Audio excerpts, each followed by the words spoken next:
मिनश्शैतानिर्रजीम बिस्मिल्लाहिर्रहमानिर्रहीम। अल्लाह के बाबरकत नाम से हम शुरू करते हैं जो बड़ा मेहरबान और नहायत रहम करने वाला है। यूनिक ग्रुप ऑफ इंस्टीट्यूशन की तरफ से अज़ीज़ तलबा व तालबात, ये ऑनलाइन लेक्चर्स आप तक प्रोवाइड किए जा रहे हैं ताकि आपकी तालीम और तरबियत हो सके। और मैं हूँ प्रोफेसर राजा वाजिद अली। आप मुझसे शुमारियात यानी स्टैटिस्टिक्स पढ़ते हैं। हमारी क्लास फर्स्ट ईयर है और चैप्टर हम कर रहे हैं 5। चैप्टर 5 जो है हमारा लास्ट चैप्टर है फर्स्ट 50% का, और इसके भी तकरीबन हमने 2 से 3 टॉपिक कंप्लीट कर चुके हैं। इंशाअल्लाह आज हम एक टॉपिक कंप्लीट करेंगे और दूसरा टॉपिक शुरू करेंगे। 5.7 जो लास्ट लेक्चर में जहाँ पे रह गया था वहाँ से हम स्टार्ट करेंगे, और 5.8 ए पार्ट और बी पार्ट, या सिर्फ ए पार्ट इस लेक्चर में हो सका तो 5.8 शुरू करने से हमारा नया टॉपिक शुरू हो जाएगा जो 5.8 पर ही मुश्तमिल है। इंशाअल्लाह इस लेक्चर में या इससे अगले लेक्चर में हम इस टॉपिक को कंप्लीट करेंगे और फिर हमारे 2 या 3 टॉपिक्स रह जाएंगे। 5.7 में उसने अर्थमेटिक मीन और ज्योमेट्रिक मीन पूछा हुआ था, वो हम करेंगे, लेकिन उससे पहले हम हस्ब मामूल अपने लेक्चर का आगाज़ एक अच्छी बात से करते हैं। अच्छी बात मेरे पास सिर्फ़ एक ही है। अपने दिलों को मोहब्बत रसूल से परनूर करें। दरूद व सलाम आप सल्लल्लाहु अलैहि वसल्लम पर पढ़ा करें, इसका ज़िक्र किया करें। सुबह शाम, उठते बैठते, सोते जागते, दिन और रात अल्लाह और अल्लाह के फ़रिश्ते आप सल्लल्लाहु अलैहि वसल्लम पर दुरूद पढ़ते हैं। हम भी अगर वही काम करें तो हम अल्लाह और अल्लाह के फ़रिश्तों की सुन्नत पूरी करेंगे। इससे दुरूद पढ़ने से, जिस हस्ती पर अल्लाह ख़ुद दुरूद पढ़ रहा हो, दुरूद व सलाम अल्लाह के फ़रिश्ते उन पर मैं अगर दुरूद व सलाम पढ़ूं तो क्या मेरे दुरूद व सलाम अल्लाह के दुरूद व सलाम से ज़्यादा होगा मकबूल? हरगिज़ नहीं। इसका फ़ायदा सरासन हमें ही होगा। जितना हम दुरूद व सलाम पढ़ेंगे, हमारा दुरूद व सलाम आप सल्लल्लाहु अलैहि वसल्लम के यहाँ पेश किया जाता है, और जब वहाँ हमारा नाम लेके पेश किया जाएगा तो हम उनकी लिस्ट में आ जाएंगे और हमारे ही फ़ायदा होगा। अल्लाह पाक हमें दुरूद पढ़ने का तरीक़ा सिखाता है। हर नमाज की दूसरी रकात में बाअदब तरीक़े के साथ, वज़ू के साथ 2 जानू होकर अत्तहियात की शक्ल में बिठाकर दुरूद पढ़ो, ये तरीक़ा है। और दुरूद किस तरह पढ़ो वो भी सिखाया वहीं पे। अल्लाहुम्मा सल्ले अला मुहम्मदिन, ए मेरे अल्लाह रहमत नाजिल फरमा मोहम्मद सल्लल्लाहु अलैहि वसल्लम पर, व आला आले मुहम्मदिन, और आले मुहम्मदिन यानी मोहम्मद सल्लल्लाहु अलैहि वसल्लम की आल और औलाद पर भी रहमत नाजिल फरमा। रहमत कैसी नाजिल फरमा? अगले सेंटेंस में अल्लाह हमें सिखाता है कि इस तरह की रहमत मांगो, कमा, फॉर एग्ज़ाम्पल। कमा का मतलब जैसा कि, जिस तरह, एग्ज़ाम्पल की तरफ पे बताने रह गए हैं। जैसा कि कमा सल्लैता, ए मेरे अल्लाह, जिस तरह आपने रहमतें नाजिल फरमाई अला इब्राहीमा, इब्राहीम अलैहिस्सलाम पर, व आला आल इब्राहीमा, और हज़रत इब्राहीम अलैहिस्सलाम की आल औलाद पर जिस तरह की रहमतें नाजिल फरमाई, बिल्कुल इसी तरह की रहमतें ए अल्लाह तू हमारे नबी हज़रत मोहम्मद सल्लल्लाहु अलैहि वसल्लम पर और उनकी आल और औलाद पर भी रहमतें नाजिल फरमा। जब किसी से कोई चीज़ मांगी जाए तो मांगने के फ़ौरन बाद असूल ये होता है कि उसकी तारीफ़ कर दी जाए ताकि जो चीज़ मांगी है वो मिल जाए। तो अल्लाह ने हमें यहीं पे ये बात सिखाई, इन्नका, बेशक, इसमें कोई शक है ही नहीं, इन्नका हमीदुन, बेशक कायनात की सारी तारीफ़ें ए अल्लाह, हम्द सिर्फ़ और सिर्फ़ तेरे लिए है। हमीदुन मजीद, ए मेरे अल्लाह, इसमें कोई शक नहीं कि आपकी शान सबसे आला है। ये है दुरूद इब्राहिमी का पहला पोर्शन, जिसमें हम सिर्फ़ रहमत मांगते हैं अपने नबी के लिए, हज़रत मोहम्मद सल्लल्लाहु अलैहि वसल्लम के लिए और उनकी आल और औलाद के लिए। और कैसी रहमत मांगते हैं ये भी हम 7 एग्ज़ाम्पल देते हैं। अब मैंने आपको तर्जमा सिखाया, अब मैं पढ़ूँगा, इसको समझ के पढ़ें। अल्लाहुम्मा, 9 लफ्ज़ आपने देखने हैं, ये 9 लफ्ज़। अल्लाहुम्मा सल्ले अला मुहम्मदिन, मोहम्मद सल्लल्लाहु अलैहि वसल्लम पर।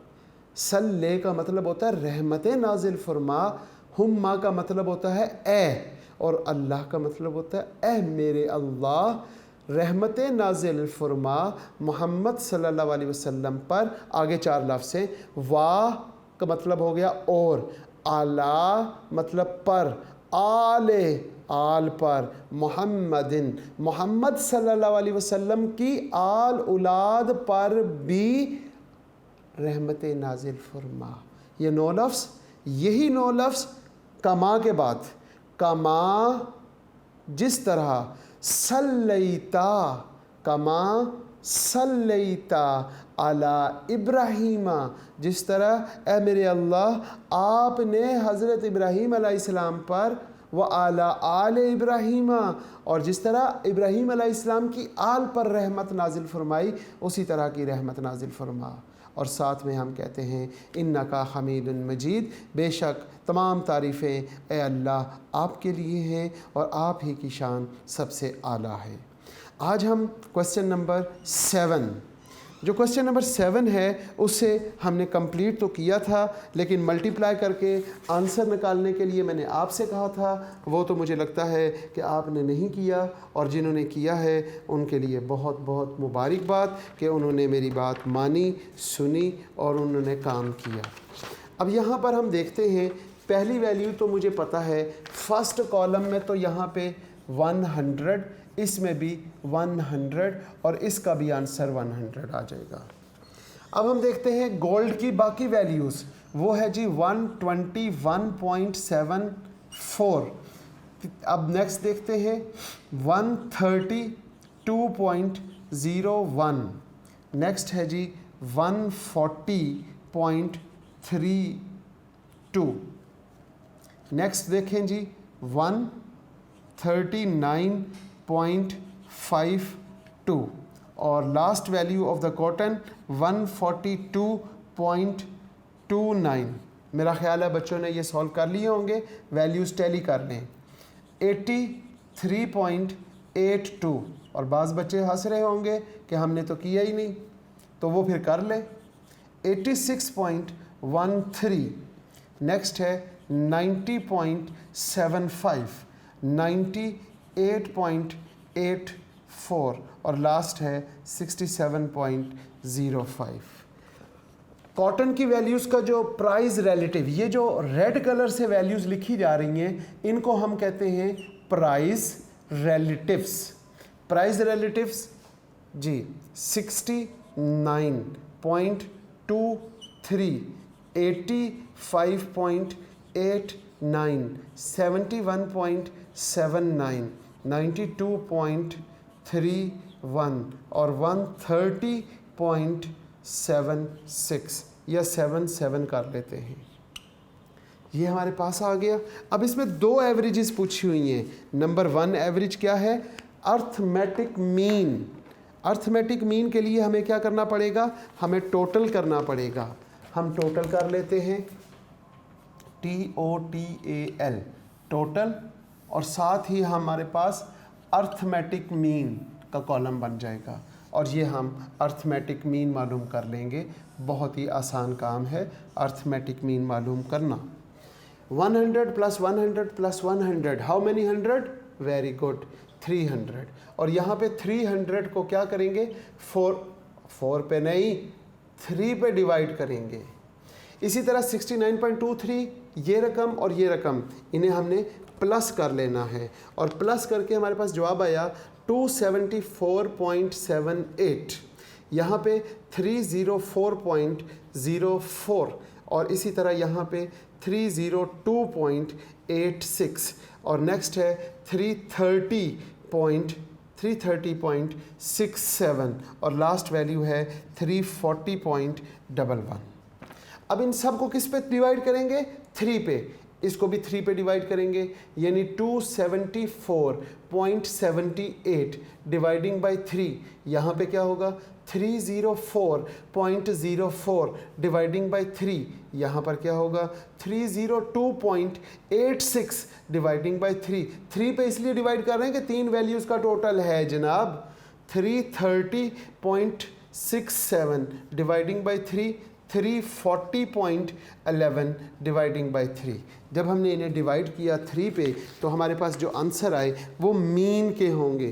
पहला तो मीन आप सब बच्चों को मालूम है कि वो तो 100 होगा। दूसरा मीन जब इसको डिवाइड करेंगे 3 पे तो हमारे पास आंसर आएगा 91.60। नेक्स्ट हम देखते हैं 101.35।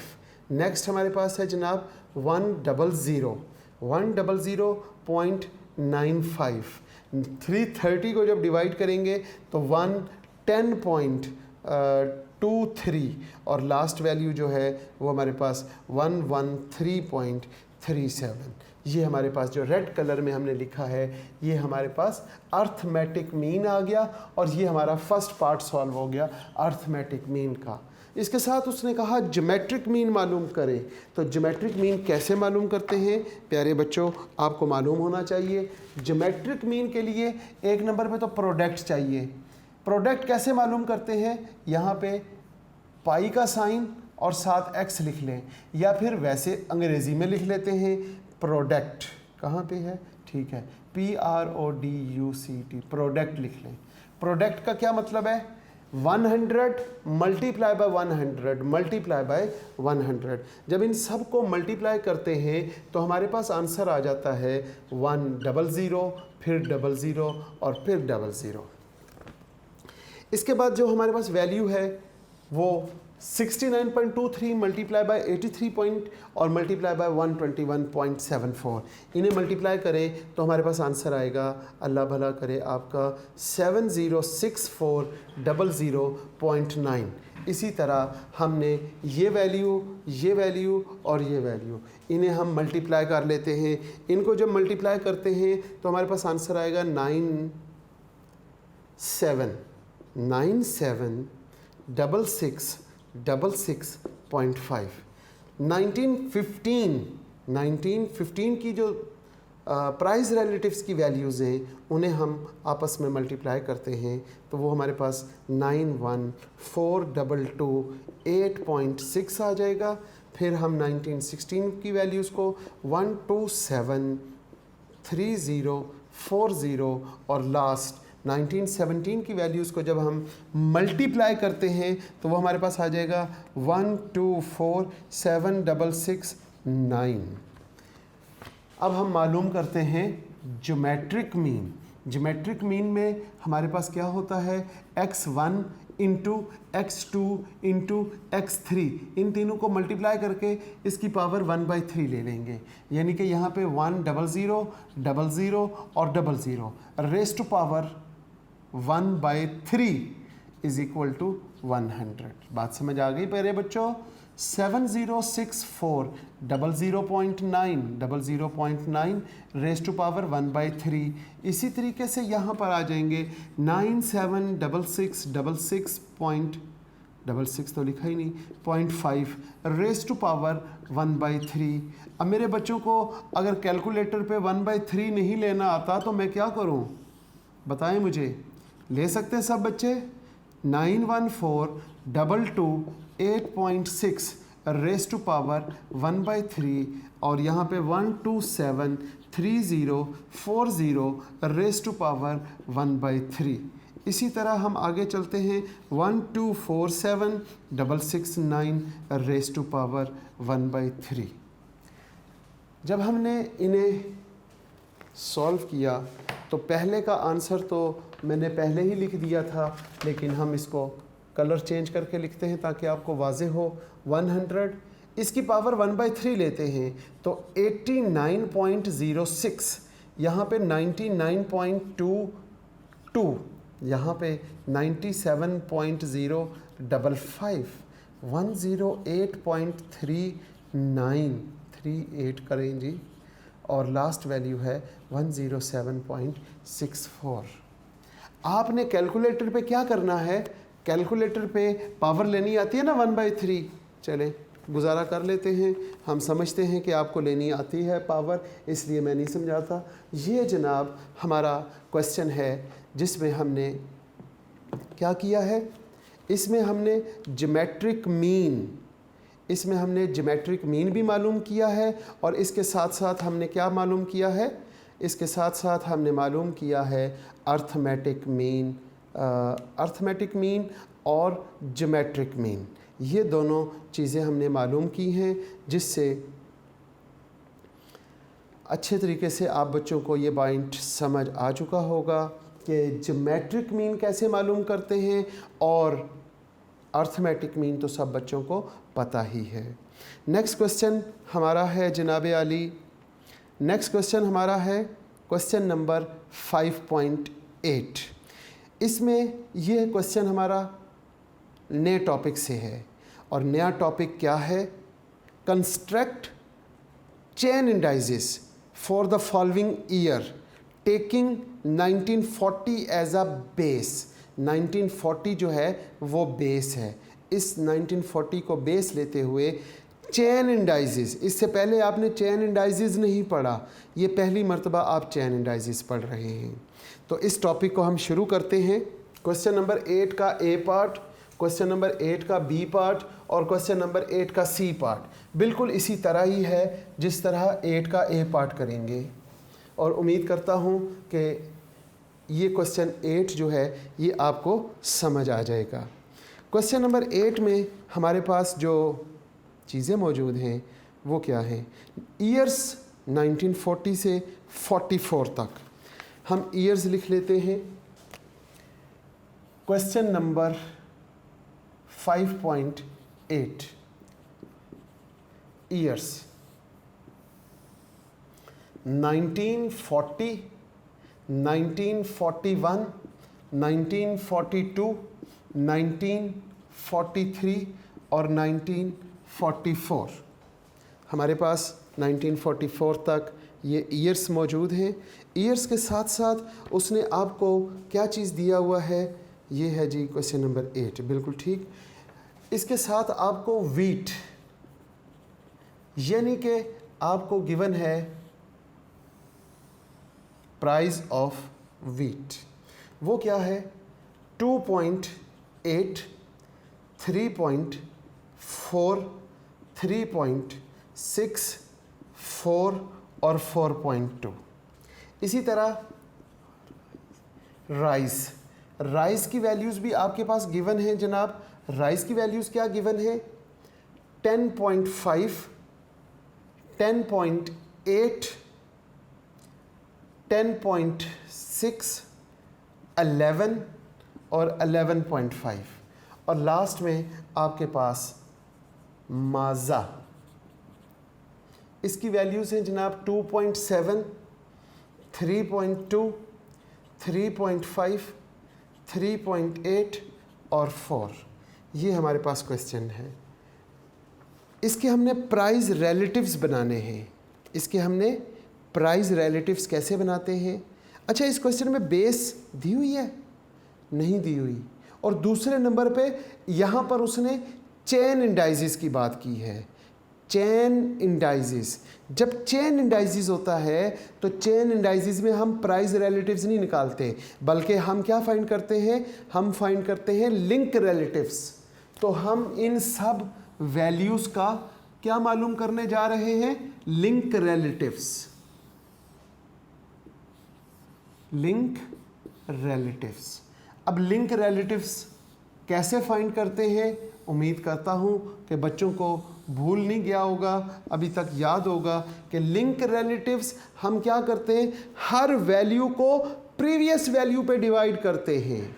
हमारे पास कोई किसी भी ईयर की वैल्यू हो, उसको प्रीवियस ईयर पे डिवाइड कर देते हैं। यहाँ पे उसने कहा 1940 एज अ बेस, तो 1940 को बेस लेंगे, लेकिन सिर्फ इसको इस पे डिवाइड करेंगे, लेकिन इसके बाद हर वैल्यू को प्रीवियस ईयर की वैल्यू पे डिवाइड करेंगे। यानी कि हम देखते हैं 2.8 मल्टीप्लाई बाय 100, यहाँ पे क्या करेंगे? 2.8 पे डिवाइड करेंगे। 2.8 मल्टीप्लाई बाय 100। अब इसको 2.8 पे नहीं, 3.4 मल्टीप्लाई बाय 100। अब इसको 3.6 मल्टीप्लाई बाय 100, इसको डिवाइडिंग बाय 4 मल्टीप्लाई बाय 100। तरीकाकार समझ आया? लिंक रिलेटिव्स में हम क्या करते हैं? लिंक रिलेटिव्स में हमने हर वैल्यू को प्रीवियस ईयर पे डिवाइड करेंगे तो लिंक बनेगा ना। जैसे यहाँ पे हमारे पास राइस है, राइस की जो पहली वैल्यू है वो 1940 की है, और 1940 को उसने बेस कहा हुआ है, इसलिए हम 1940 की वैल्यू को तो उस पर डिवाइड कर देते हैं। 10.5 मल्टीप्लाई बाय 100, इसको किस पे डिवाइड करेंगे? इसकी प्रीवियस वैल्यू पे। इसकी प्रीवियस वैल्यू है 10.5 मल्टीप्लाई बाय 100, इसको डिवाइड किस पे करेंगे? 10.8, इसकी जो प्रीवियस है, इसकी प्रीवियस 10.5 ही थी, इसकी प्रीवियस 10.8 है, और मल्टीप्लाई बाय 100। इसकी प्रीवियस वैल्यू क्या है? 10.6 और मल्टीप्लाई बाय 100। यहाँ पे 11 multiply by 100। Same as it is in तमाम कॉलम्स को, इसको डिवाइड करेंगे 2.7 मल्टीप्लाई बाय 100, इसको डिवाइड करेंगे 2.7 मल्टीप्लाई बाय 100, इसको डिवाइड करेंगे 3.2 मल्टीप्लाई बाय 100, इसको डिवाइड करेंगे 3.5 और मल्टीप्लाई बाय 100, और 4 को डिवाइड करेंगे 3.8 मल्टीप्लाई बाय 100 पर। जब हमने इसे 100 पर डिवाइड कर लिया तो डिवाइड नहीं, मल्टीप्लाई किया, हमारे पास आंसर क्या आए? हमारे पास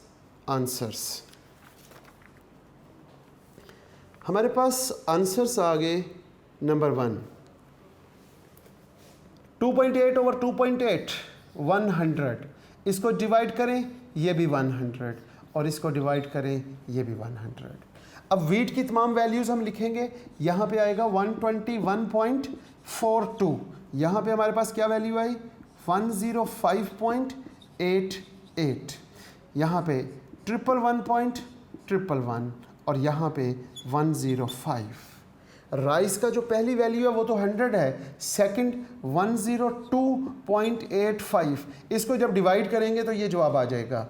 इसको डिवाइड करके मल्टीप्लाई बाय 100 करने से 98.14, यहाँ पे 103.77, 104.54। इसी तरह जो लास्ट कॉलम है यहाँ पे 118.51, 109.37, 108.57, 105.26। अब इसके बाद उसने क्या पूछा हुआ है, उसने या तो मीन पूछा होगा या ज्योमेट्रिक मीन या मीडियन। अगर यहाँ पे मीडियन पूछ ले तो आपने क्या करना है, अब हम इस क्वेश्चन में देख रहे थे कि इसमें उसने किस एवरेज का नाम लिया हुआ है। जैसे इससे पिछला क्वेश्चन जो हमने किया उसमें उसने मेंशन किया हुआ है कि ज्योमेट्रिक मीन और अर्थमेटिक मीन मेंशन किया हुआ था, दोनों एवरेज निकाली। यहाँ पर उसने कहा chain indices for the following year taking 1940 as a base. ना उसने अर्थमेटिक मीन का जिक्र किया, ना ज्योमेट्रिक मीन का, ना उसने मीडियन का। अब इन तीनों में से जो हमें सबसे आसान लगती है वो कर ले। मीन मालूम करना चाहते हैं, 3 वैल्यूज़ हैं, तीनों को जमा करके 3 पे डिवाइड करें, मीन आ जाएगा। अगर मीडियन मालूम करना चाहते हैं तो मीन से ज़्यादा आसान है। वो कैसे? इन 3 वैल्यूज़ में मीडियन क्या है? Arrange the data according to ascending order. पहली वैल्यू 104, फिर 105, फिर 105.26। अब 3 वैल्यूज़ हैं, 3 वैल्यूज़ में मीडियन सेंट्रल वैल्यू वो 105 मीडियन है इसका। अब इन 3 वैल्यूज़ में मीडियन कौन सा है? 108, 103, 111। अच्छा, 103 पहली वैल्यू है, 108 दूसरी वैल्यू है, 111 तीसरी वैल्यू है। इसका मतलब 108 सेंटर में आ गई, 108 ही तो मीडियन है। मीडियन मालूम करना 3 वैल्यूज़ हो तो बहुत आसान होता है, 5 वैल्यूज़ हों तो बहुत आसान होता है। जब 5 वैल्यूज़ होंगी, 1 2 3 4 5, और जो तीसरे नंबर पे वैल्यू होगी वो मीडियन होगी। मीडियन मालूम करना आसान है जब हमारे पास नंबर ऑफ ऑब्जर्वेशंस कितनी हो, ऑड हो। जब इवन हो जैसे 4 तो फिर 2 को जमा करके 2 पे डिवाइड करने से बेहतर है फिर अर्थमेटिक मीन ही निकाल लेते हैं। यहाँ पे भी क्योंकि मैंने जो कैलकुलेशन की हुई है वो अर्थमेटिक मीन के साथ है, लेकिन मैंने आपको कहा कि यहाँ अर्थमेटिक मीन से ज़्यादा आसान ज्योमेट्रिक मीडियन है। आप मीडियन के साथ कर लें, मैं अर्थमेटिक मीन के साथ कर लूँ। वजह क्योंकि मैंने अर्थमेटिक मीन से ही सॉल्व किया हुआ है। जब कुछ नहीं भी पूछा होता तो बच्चे भी और सारे टीचर भी अर्थमेटिक मीन ही करते हैं। लिहाजा यहाँ पे अर्थमेटिक मीन के लिए हमें क्या करना पड़ेगा, हम टोटल करेंगे जनाब। टोटल पहले का तो टोटल बगैर कैलकुलेटर के 300, इनको कैलकुलेटर के साथ आपको टोटल करना पड़ेगा। टोटल किया जनाब, वो हमारे पास 342.8 आ गया। फिर हम देखते हैं टोटल किया 313.4 आ गया। फिर हम देखते हैं 323.45 आ गया। फिर 314.808 आ गया। यहाँ पे हम लिख लेते हैं 804 और यहाँ 405 और यहाँ पे लिख लेते हैं 46 आ गया। ये हमारे पास टोटल आ गया जनाब। जब टोटल आ गया तो मीन मालूम कर सकते हैं सारे बच्चे। इसको किस पे डिवाइड करेंगे, 3 पे या 4 पे? 3 पे। क्यों? क्योंकि ये टोटल 3 वैल्यूज़ का है, लिहाजा 3 पे डिवाइड करेंगे। 300 डिवाइडिंग बाय 3, इसी तरह 342.804 dividing by 3, 313.405 dividing by 3, 323.456 dividing by 3, 314.808 dividing by 3। इन सब वैल्यूज़ को 3 पे डिवाइड कर देते हैं तो हमारे पास आ जाएगा मीन। अच्छा जी, मीन क्या आया हमारे पास? पहला तो हमारे पास 100 आ गया। दूसरा देखें जनाब, दूसरा मीन आ गया 114.27। तीसरा मीन देखते हैं हम। जब हमने तीसरी वैल्यू देखी तो वो हमारे पास आ गई 104.46। नेक्स्ट हमने जब इसको डिवाइड किया 104 के बाद 107.82 और लास्ट वैल्यू है 104.93। अच्छा, जो पिछला टॉपिक था जिसमें चेन इंडाइसिस नहीं पूछा हुआ था, यहाँ पे तो चेन का लफ्ज़ आ गया कि चेन इंडाइसिस मालूम करें। तो पहले एवरेज मालूम करते थे यहाँ तक, अब हमने क्या मालूम करना है, चेन इंडाइसिस। तो चेन इंडाइसिस मालूम करने का तरीका मेरे बच्चों को आता होगा। चेन इंडाइसिस जनाब कैसे करते हैं, पहली वैल्यू हम वैसे ही लिख लेते हैं। फिर हम इस वैल्यू को इसके साथ मल्टीप्लाई करते हैं। 100 मल्टीप्लाई बाय 114.27 और डिवाइडिंग बाय 100, आंसर आ गया 114.27। अब जो ये आंसर आया है इसको इसके साथ मल्टीप्लाई करेंगे। यहाँ पे हम लिखेंगे 114.27 मल्टीप्लाई बाय 104.46 और डिवाइडिंग बाय 100। ये हमारे पास आंसर आ जाएगा 119.374। अब इस वैल्यू को 119.374 को मल्टीप्लाई करेंगे नेक्स्ट मीन के साथ, यहाँ पे 107.82 और डिवाइडिंग बाय 100। तो ये आपके पास आंसर आ जाएगा 128.707। अब ये जो आंसर है इसको नेक्स्ट मीन के साथ मल्टीप्लाई करेंगे। अगर मीन मालूम किया है तो मीन के साथ, मीडियन मालूम किया है तो मीडियन के साथ, और अगर आप ज्योमेट्रिक मीन मालूम किया है तो ज्योमेट्रिक मीन के साथ। 128.707 multiply by 104.93 dividing by 100 is equal to हमारे पास आंसर आ जाएगा 135.06। ये आंसर आ गया। ये है जी chain indices by using composite index number. ये आज हमने इंशाल्लाह इस टॉपिक को कंप्लीट करना था, तो ये हमने शुरू एक टॉपिक कंप्लीट किया है और 5.8 का ए पार्ट शुरू करके हमने दूसरा टॉपिक कंप्लीट कर लिया है। इंशाल्लाह इसके बाद जो नेक्स्ट लेक्चर हम कल पढ़ेंगे उसमें मैं इस टॉपिक को कोशिश करूँगा कि ये टॉपिक हमारा कंप्लीट हो जाए। लेकिन इस तरह के हमारे पास कुछ क्वेश्चंस आगे भी दिए हुए हैं, वो मैं आपको काम के लिए दूंगा इंशाल्लाह। आज के लेक्चर को हम यहीं पे इख्तिताम करते हैं इस दुआ के साथ कि अल्लाह पाक मेरे बच्चे, मेरे तालिबे इल्म जहाँ पे रहें सदा खुश रहें, सलामत रहें, वालिदैन का साया ताहयात कायम रखें। इसके साथ साथ मेरे बच्चों की ज़िंदगी सेहत वाली और ईमान वाली अता करें, और जब आखिर में वक्त लम्हा ऐसा आए कि इस दुनिया से जा रहे हों तो कलमा तैयब ज़बान पे जारी करवा दें ऐ मेरे अल्लाह, ताकि हम सब का ख़ात्मा भी ईमान के साथ हो सके। आमीन। अल्लाह हाफ़िज़।